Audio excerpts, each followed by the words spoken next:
Great, thank you very much, Magritte. So, welcome everyone. And we have people from the East Coast. We have Nancy, we have myself over here on the West Coast, and everyone in between. It's great. It's wonderful to see you all. And thank you very much for coming out this evening. And so it's my honor and privilege to introduce my friend John, who's currently in Cincinnati.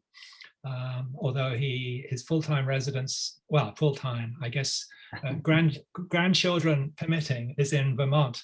And John and I met a few years ago, actually. It was in New York, and we were part of an advocacy group with Physicians for Social Responsibility at the United Nations, when we were encouraging countries to sign, well, to adopt the Treaty for the Prohibition of Nuclear Weapons. And it was fun. We got soaked, didn't we, John, on Brooklyn Bridge? I remember that. And then we met again at the World Beyond War conference in Toronto, which John was presenting at. So John has been studying and practicing medicine for a long time, but one of his main passions is teaching alternatives to violence. And he's been doing that for over 35 years. He graduated from medical school in Virginia, I understand. So that's where your twang comes from, I guess. and currently he's an adjunct professor of conflict resolution at St. Michael's College in Vermont. And he's on the board of directors for World Beyond War, and he's also on the committee to abolish nuclear weapons on PSR. So, but what's more important for me, anyhow, is that John really commits himself to actually walking the walk. And as you'll see from the brief bio that he provided, he's been in various parts of the world, in Haiti, in Guatemala, Colombia. Most recently, it was in Southern Sudan, and that was that last year, John, or was the year before? 2 years ago, yeah. Yeah. I know that that was a bit hairy. So I really appreciate you spending some time with us this evening. So without further ado, I'd like to introduce Dr. John Reuwer to you all. John, over to you. Thank you. It's great to be with you all, such a distinguished group of long-term and even more important new folks that are really interested in trying to preserve the future for ourselves and our children. What made a lifelong activist out of me was becoming part of Physicians for Social Responsibility in 1980 or so, when Ronald Reagan was going to win a war with the Soviet Union. And I said, oh, I wonder what that looks like. We used to, as a kid, duck under tables and practice for air raid drills, but I didn't know anything about that. So by the time I had enough science training as a physician, I looked at what are the medical and physical effects of those weapons. And it didn't take me long to realize this is not something we want to have. And furthermore, anybody that would listen to us for at least an hour tended to agree with us. Even Ronald Reagan, within 3 years, changed his mind that this war should not happen. And that success, just talking for 3 years, giving talk after talk to large crowds in those days, convinced me that ordinary people can make a huge difference in the future. After that work bore some fruit, I began to look, well, most people haven't died of nuclear weapons, they die of conventional weapons. And why is there so much war in the world? And why are people always thinking they have to defend themselves from one another? So after that, I got interested in Martin Luther King and Mahatma Gandhi, and then Gene Sharp, the godfather of strategic nonviolence. And I've been working on those issues ever since. If you're going to not have war, you've got to replace the alleged good things that war does with something else. People have to know they can be secure against bullies and people who do violence against them. And that's what I devote a lot of myself to. Now, generally, when I give a talk on this, it's so anti-cultural, countercultural to North American and European thinking, where for the most part, at least in the North American continent, war is a glorious adventure that our heroes save the world from all evil people. And my time in South Sudan really reinforced what I knew to be true. No, people that suffer war really suffer war. It's just that we haven't since, how many times did we invade Canada starting in 1783? At least a dozen times we tried to invade Canada and never succeeded. But war is just such a part of our culture that it's just accepted. So usually talking to a group, I have to spend a lot of time talking about how bad war is because people don't realize it.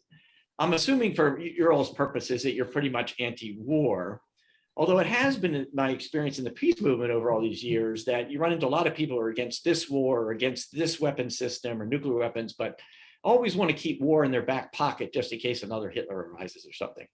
So I'm assuming you all are here because you're interested in hearing going beyond just being against nuclear weapons. And so I want to do a quick poll just to see if we are all, what page we're on. So Leah, if you can do that, I don't know how many people have done Zoom polls, but how do you vote for this? I see the question. Everyone should now see on their screen a question and be able to click one option. So I just want you to click on one of four statements, the one that summarizes in this moment, 2021, what you think about the institution of war, just as a global thing that happens all the time. So the first, I can read them. War is good for the economy, provides protection from enemies that people really need. It works well for the winners, so you better always be prepared to win. Or war is just part of the human condition. It's always been with us, and even though we'd like to get rid of it, trying to eliminate it is fruitless. Or war is a necessary evil that is sometimes the only way to protect those you love and what you value. We should try to limit it as much as possible. And then finally, it's unnecessary evil that needs to be and can be abolished. Oh, look, you can see the results in real time.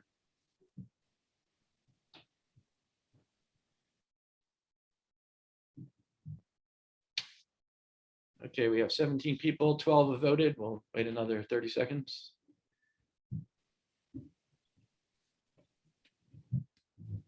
I can't vote on my screen.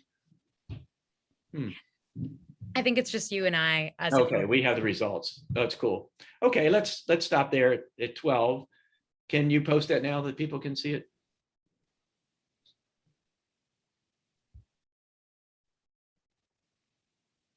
Can everybody see the results? Okay, so the group for the most part is on board that this is something we can get rid of. So good, then I don't have to spend much time trying to convince people of why it's not part of the human condition necessarily and the evidence that it can be abolished. And I can stick with what I really want to focus on, and that is give us all a little more hope and a few more tools and a little bit more knowledge of the things that we can do that make it realistic to get rid of this as a human institution. We're not talking about getting rid of all human violence. Those of us that have studied the brain for the most part know that traumas and just brain abnormalities and our heritage, the need to defend ourselves from a hostile environment are in the brain, and all of us is capable of violence at any given moment. But that's individual personal violence. Very different from a cultural decision to practice mass slaughter by large numbers of people. That's the institution of war. And that's what we want to get rid of. So I will start by sharing my screen here. The poll popped up again. Let's see. Share. Okay, can everybody see this? Yep. Okay, so what I want to concentrate on is what we at World Beyond War have put together that makes us think that, yeah, it's a very realistic thing to do, getting rid of the institution of war. Why abolish it? We don't have to spend much time on this. Our basic thing is it traumatizes everything. Traumatizes all living things, both animal and vegetable and human.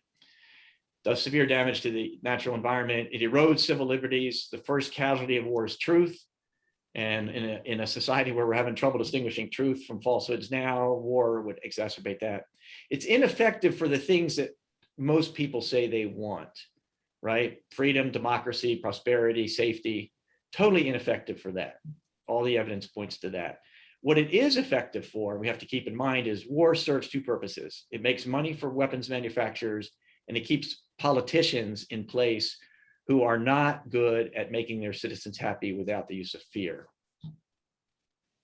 And war steals, the biggest problem with war is not the deaths it causes, it's the resources stolen that could meet real human needs that most damage from war is done, at least until the nukes go off.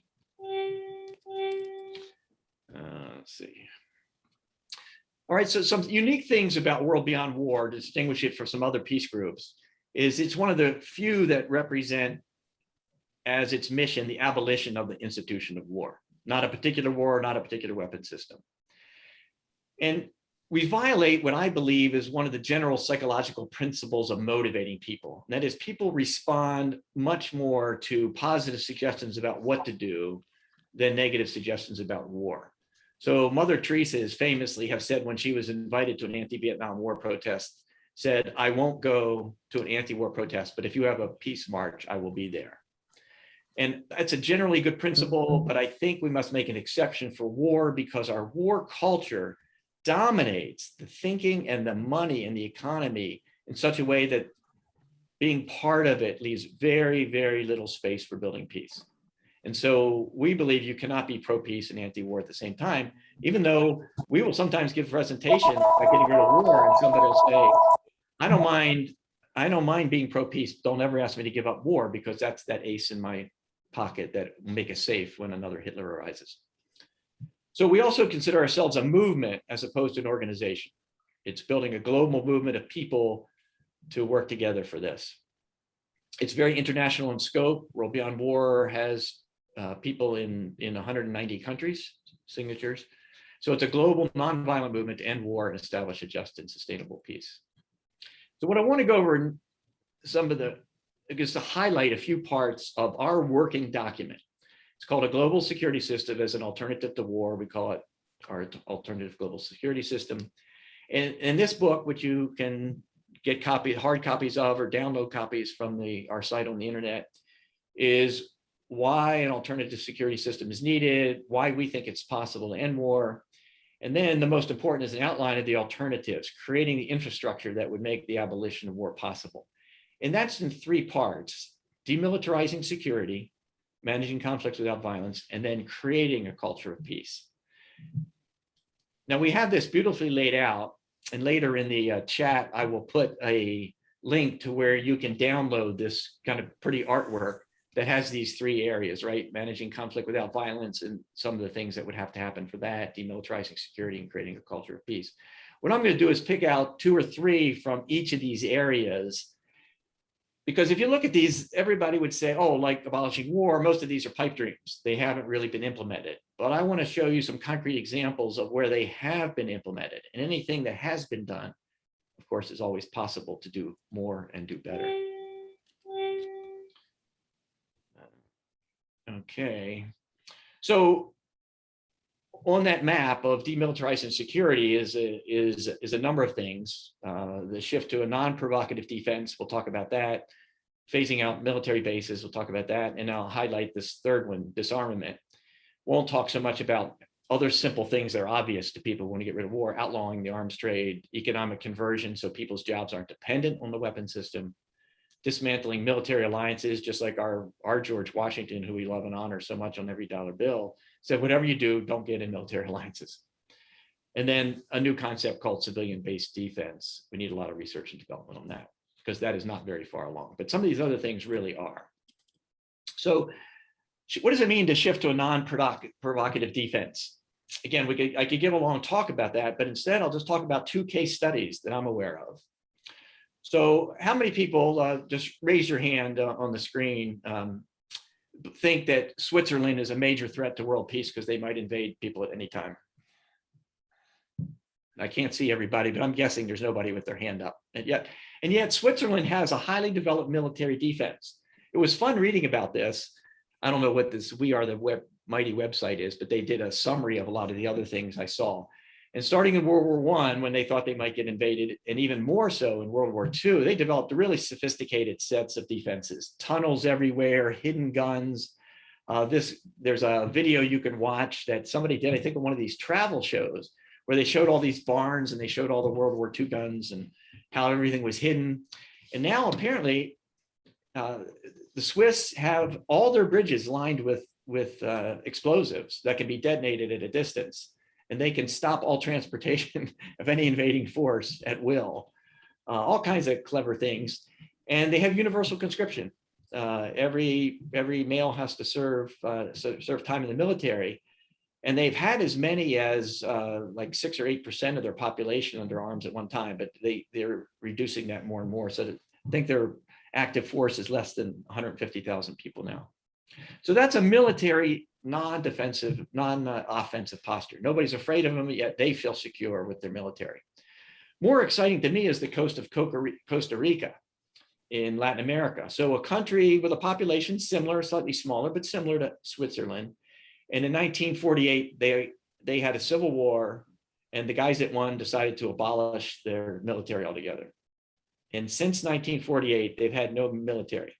Now, in fact, they were invaded once. Nicaragua invaded them sometime in the early 50s. They quickly threw together a militia and won, and then immediately disbanded again, and haven't had any military invasion since. You know, why is that? I really recommend you watch this movie and watch it multiple times, because the things that people say in it that allows them to do it, in particular, watching 3 of their presidents argue with the US President Ronald Reagan, who pressured them to build a military base so we could invade Nicaragua. And the way they resisted by going to the European Parliament and appealing to world opinion is very, very impressive. And there's a law student who was a law student when this was all happening. He's later talking as a lawyer, who says, America has the strongest military history has ever known, and everybody's paranoid about enemies. In Costa Rica, we have no military, and we're not paranoid about anybody because we make friends with everybody. We have no enemies. It's just brilliant.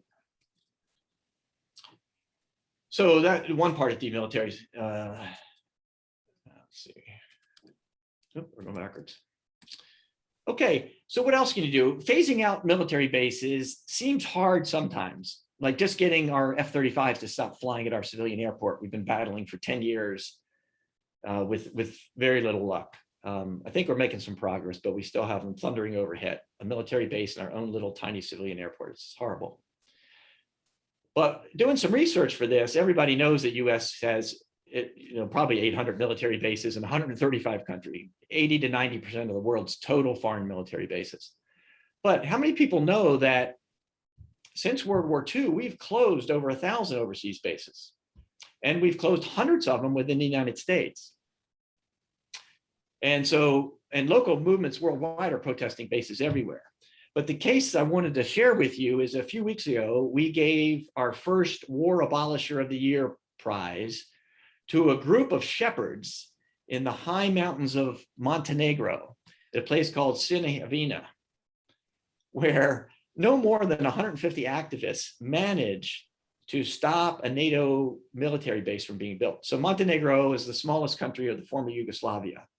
And just recently it joined NATO, and their first requirement is, oh, we got to train our troops there.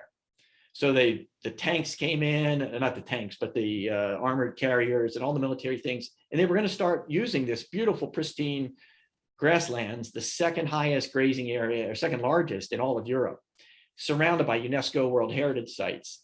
And they were going to start just blowing it up. And these people just got themselves arrested, and they stopped the military. So they've been doing it. They've been successful for almost 2 years now. And we decided to give them this award.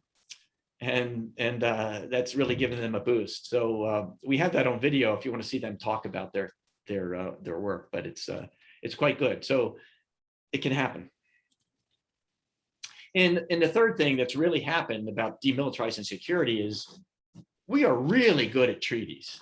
I mean, the world has so many of them. I mean, this is the ones you all are familiar with, because we use the weapons of mass destruction treaties that have all passed to show that we can just do one more with nuclear weapons.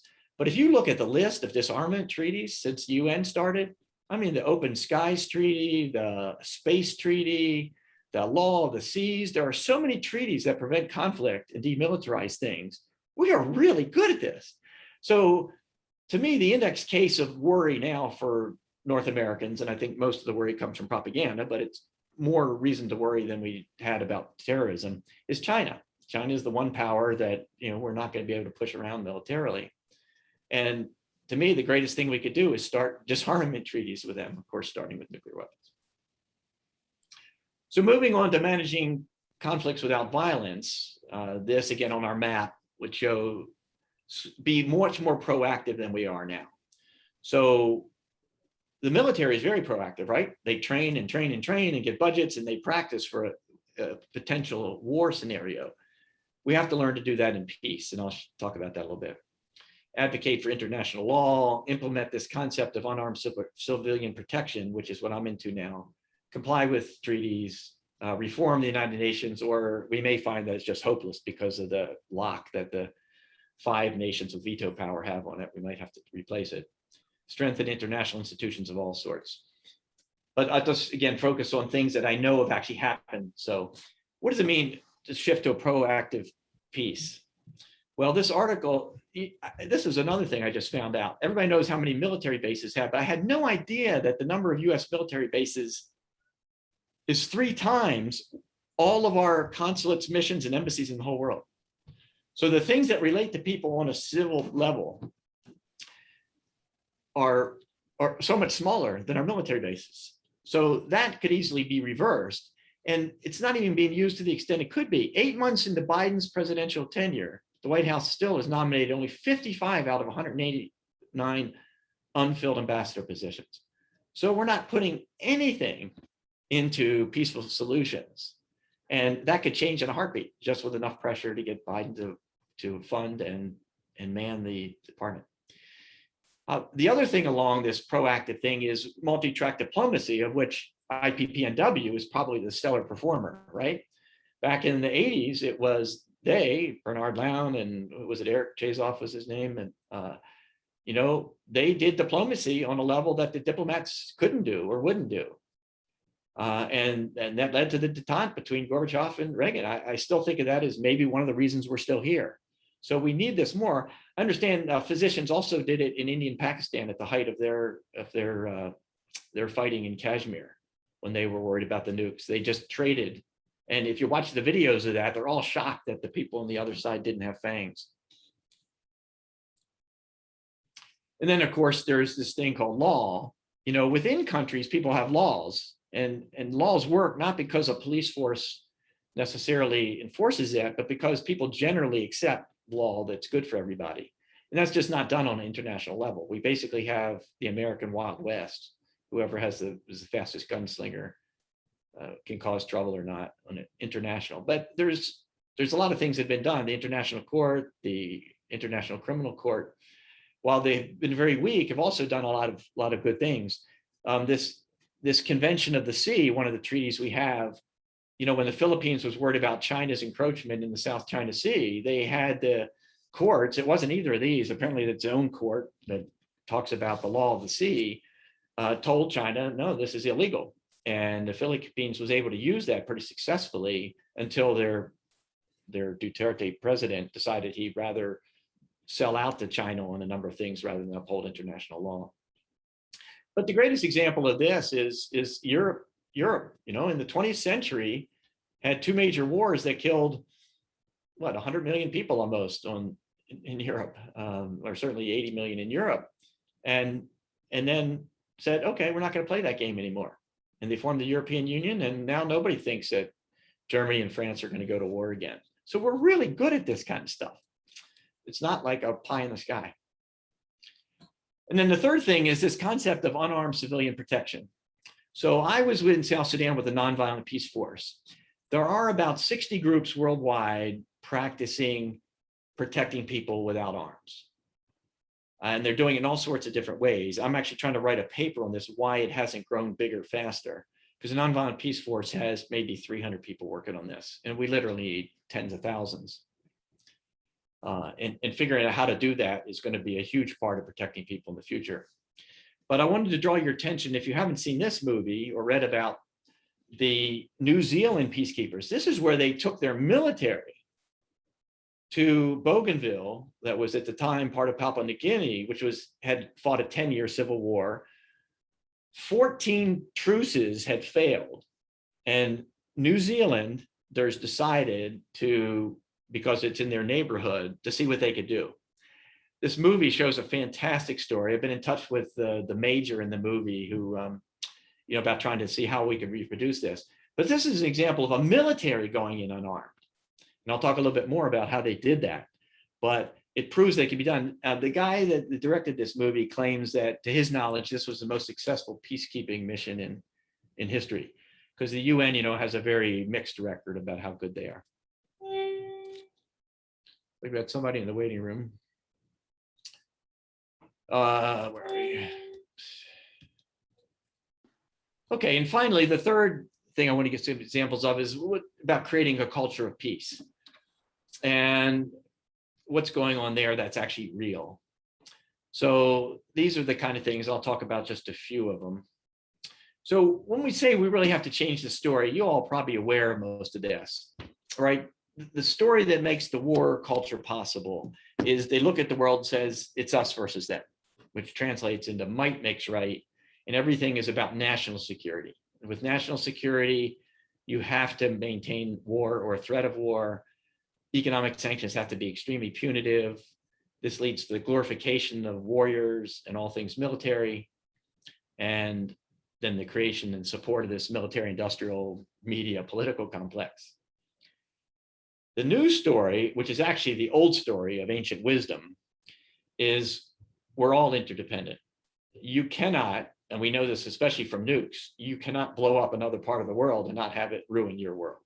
I mean, you can with a single airburst like Hiroshima, but if you use any significant amount of weapons and ground bursts, everybody is badly damaged. And in this case, justice makes right. And what does that mean? Well, the only way to really apply justice is not through violent action, because whenever you do violence to somebody, it's always unjust to somebody.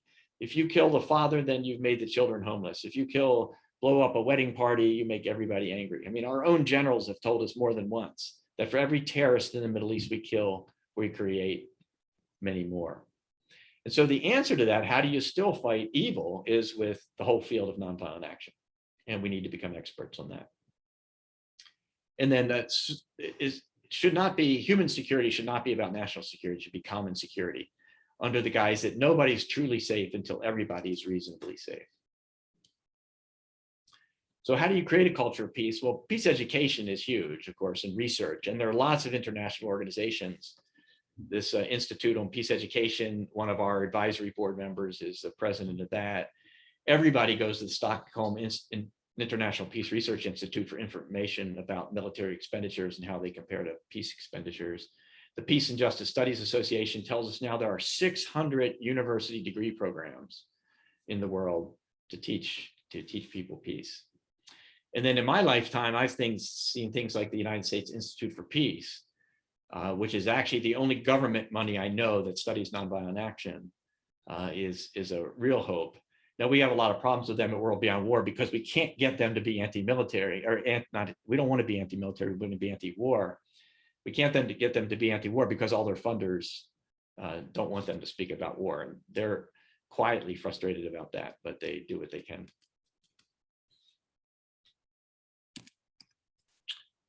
And I want to tell you about this program, especially for you, Richard, and Rotary.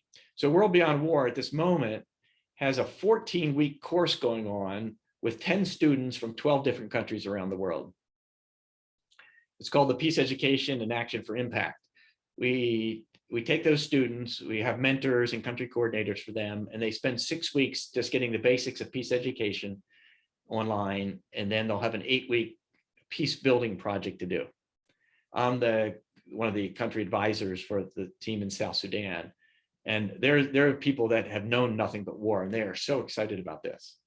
We have all kinds of issues with internet interconnectivity and so forth, but it's really, really exciting, and it's going on. In addition to this, World Beyond War last year had 4 6-week online courses and 3 in addition to this year. So it's really out there and being done to make a difference.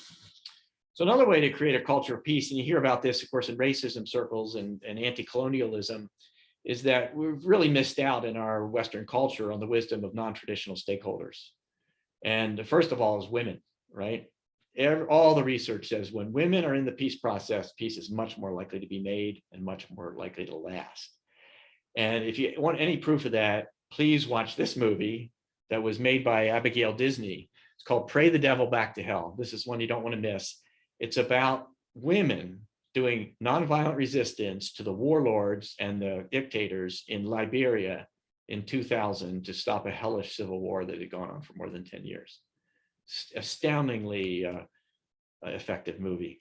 So involving women and involving indigenous wisdom. So if you read something like this, right? Treat the earth well. It was not given to you by your parents. It was loaned to you by your children. We don't inherit the earth from our ancestors. We borrowed from children. Sounds great, doesn't it? Yeah, I can believe that. If we believed that and applied it, it would make sense, but it's just a platitude standing by itself. But in fact, let me give you an example of where indigenous wisdom made all the difference in the world. It's back to this intervention that New Zealand did in Bougainville. So this is the New Zealand Defense Force, and they're practicing something called haka, which is an ancient Maori way of displaying a fortitude and fierceness without being aggressive. And when they went to Bougainville, it really wasn't the white people who look like the Australians that had abused them that won the hearts of the people and allowed them to trust them, but the parts of Maori culture that the military's actually adopted as part of its training. And they did these demonstrations all over Bougainville, and everybody fell in love with it. In fact, if they went to visit a particular village, and they had to go to hundreds of villages all over the island to make peace, and they didn't do this, people really complained and got upset because it became so popular. But you should see this in the movie, and you can actually go online and just look up haka and see these dances. They're pretty impressive.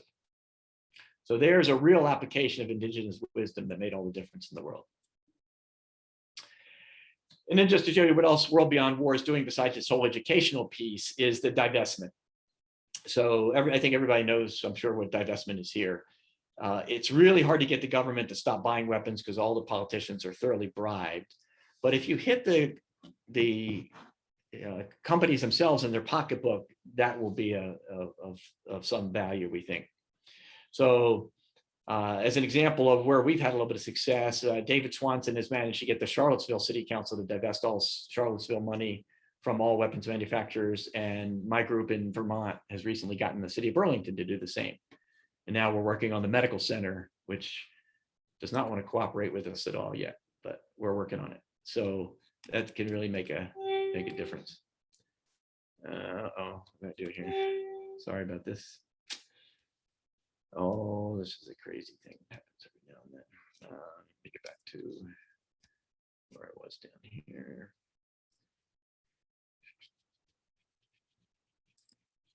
Oops, other way. Okay. So World Beyond War has this threefold approach: education, divestment, and closing bases.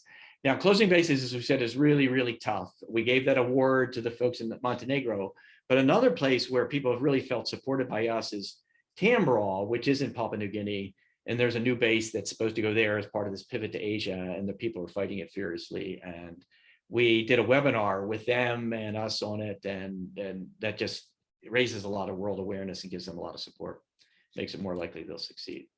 So those are all real life examples. Just to finish up with what World Beyond War membership is all about. We've got members in over 199 countries now. 75,000 people have signed our pledge, which is just a two-statement pledge. We have 700 organizations that signed on, 18 chapters, 89 affiliates. So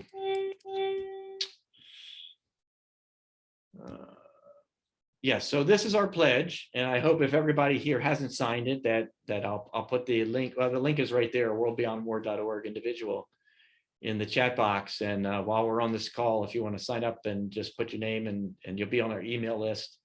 We understand that wars and militarism make us less safe rather than protect us. They kill, injure, and traumatize adults, children, and infants, severely damage the natural environment, erode civil liberties, and drain our economies, siphoning resources from life-affirming activities. We commit to engage in and support nonviolent efforts to end all war and preparations for war, to create a sustainable and just peace. So that's our approach. And this is a poster. Jonathan, did you see this? Did I have this in back when it came? I could also, if anybody wants to a copy of this poster to print out. This is just something I have up at my home to remind me of all the things you could do that could replace war.